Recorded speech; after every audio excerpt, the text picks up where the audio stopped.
సరుకు సిక్కితే సిండికేట్ వెళ్ళాల్సిన ఛాలెంజ్ చేస్తుంటాడు కదా, మరి వదిలేమనండి సిండికేట్ని.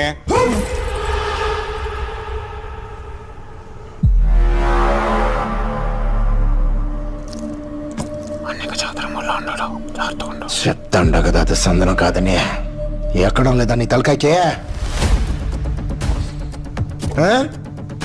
అది సందనం అయితే ఎంత తీరుబాటుగా కూర్చుంటాను నేను.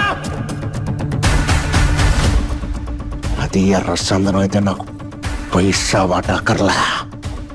అది సన్రా అయితే మా కాడ ఉన్న సరుకులో మీరు వాటాడుకోవద్దు.